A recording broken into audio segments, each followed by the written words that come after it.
What is going on, you guys? I am finally back with another Harry Potter video. And in this one, yeah, I'm gonna rage a little bit. Today, I'm gonna talk about the 5 things that were in the Harry Potter books that the movies leave out. Alright, let's get started. Alright, starting it off is all the other characters that they left out. These are characters that were in the books that were either downplayed to the point where you didn't even know that it was them, or they just weren't in the movie altogether. These characters include Winky, Professor Binns, Charlie, Peeves, and Ernie McMillan. Alright, so who Winky is? She was the house elf of Barty Crouch Sr. And in Goblet of Fire, with the Dark Mark, she was accused of casting it, so she was set free, which is the worst thing a house elf could get in the books, and it's explained why. Professor Binns, he's the one who explains to Hermione and the rest of the class what the Chamber of Secrets is in Chamber of Secrets. Charlie is actually seen in the movie besides just that paper clipping and, just briefly mentioned by Ron. He's actually in Sorcerer's Stone, the book, to pick up the dragon that Hagrid has. And so he's actually in the books. In fact, he even comes up again in Chamber of Secrets when Harry first arrives at the Burrow. Peeves is a poltergeist that gives the students hell. And if you play the games, you'll understand who I'm talking about. Especially. I feel like they upped his annoyance in the games. And who Ernie is, well, you won't really know who he is unless you've seen the extended edition of the Chamber of Secrets, but he's the one that went around telling people that the reason Voldemort wanted to go after Harry is because he didn't want another Dark Lord to compete with. Shut the hell up, Ernie. And he makes brief appearances the rest of the series, but he barely gets any screen time, and he just barely has any dialogue. To where you don't even know who he is. It's never even mentioned who he is. And he's friends with Justin, that student that Harry told the snake and Chamber of Secrets not to go after. Alright, this one I would have included in number 5, but he deserves his own, he deserves his own spot.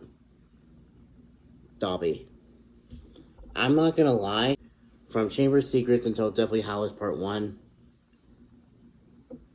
I was pretty relieved to find out that in the movies, Dobby doesn't appear until the second to last movie after the second movie, because I found him annoying. But in the books, he actually plays a much better role than in the movies. Like, he's the one who gives Harry the gillyweed in Goblet of Fire. He's the one who helps out in the kitchen with the other house elves, as well as Winky. In Goblet of Fire and Order of the Phoenix, when Hermione is doing SBEW, she leaves out like shirts, sweaters, and gloves for the house elves to pick up so that they can be free. And she thinks it works. Only to find out that it was actually Dobby picking it up. And he just plays a much bigger role in the movies than in the... He plays such a big role in the books. Whereas in the movies, he's only in the second one and the second to last one. Alright, if you've seen my review of Goblet of Fire, you'll know the main reason I don't like the movie as much as the others is because of this character. They downplayed Cedric's character so much in the movies. I'd say it's laughable, but if you're a massive Harry Potter fan like I am, it's a slap in the face. Because, like, they don't even explain that it was Cedric who Harry was up against in Prisoner of Azkaban when he fell off his broom. It's never explained that Amos Diggory, who is Cedric's dad, hypes up Cedric, but because Cedric is so humble, he's just embarrassed about it. And just like, Dad, don't do this. I'm not that great. There's always going to be someone better than me.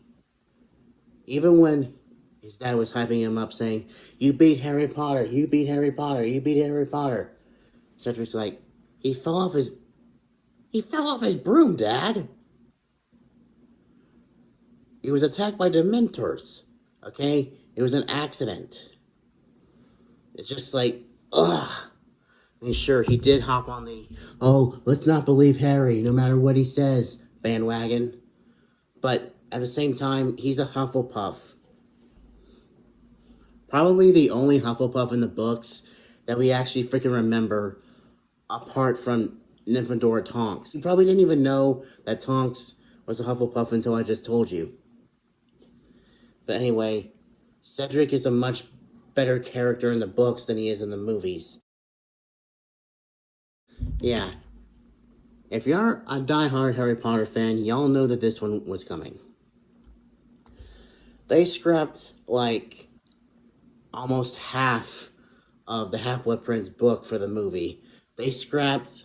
The director of Goblet of Fire scrapped more than half of the Goblet of Fire book for the movie.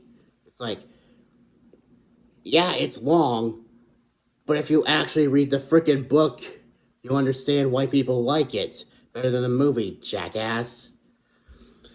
Like, one major aspect of the books is it's a mystery novel disguised as a children's fantasy novel.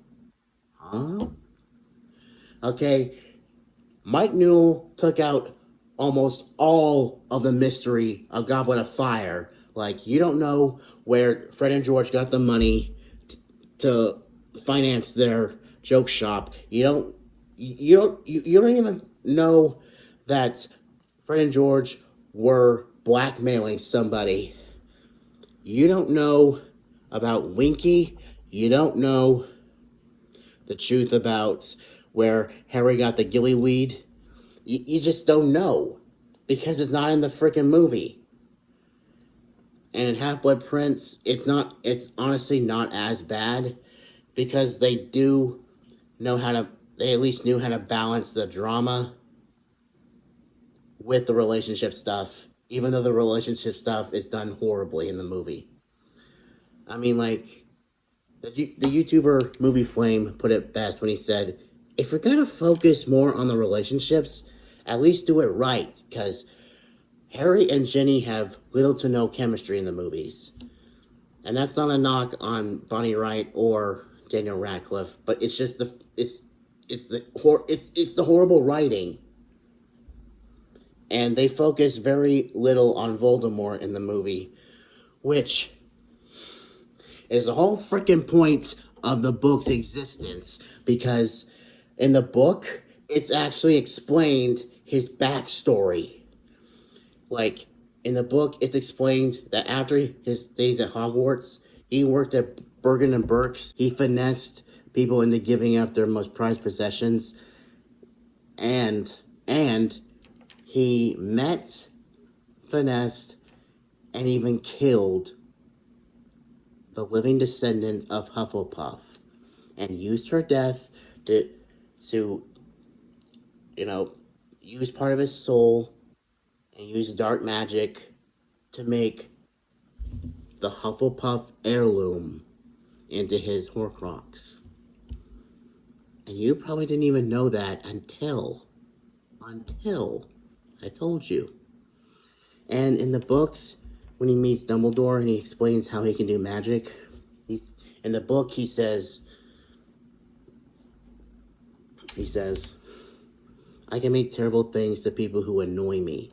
Whereas in the movie it says, I can make bad things happen to people who are mean to me. Bitch, you're the one that's mean to people. What the hell are you talking about? Yeah, I I wanted to end on a very positive note because, wow, I've raged quite a bit. But yeah, Dumbledore is gay. It actually explains a lot. Obviously, J.K. Rowling didn't want to put it in the books because, it's targeted for children, and it came out in the 90s, so it makes sense. But it especially would make sense if she included it because, one, it explains why he's so inclusive, but he gave Lupin a place to go, a place to learn magic that would accept him for being a werewolf. He gave Lupin instructions to make sure he has a safe place to go when he turns into a werewolf so that he doesn't attack anyone. And that's why Dumbledore made the Shrieking Shack, to give Lupin a place to go. It's just like, he's so inclusive because obviously he knows a thing or two about being discriminated against. Well, I hope you guys enjoyed the video. Yeah, I raged quite a bit, but I needed to. In the meantime, I gotta get out of here because I have a lot to do today. So until next time, stay positive and stay awesome, everyone. See ya.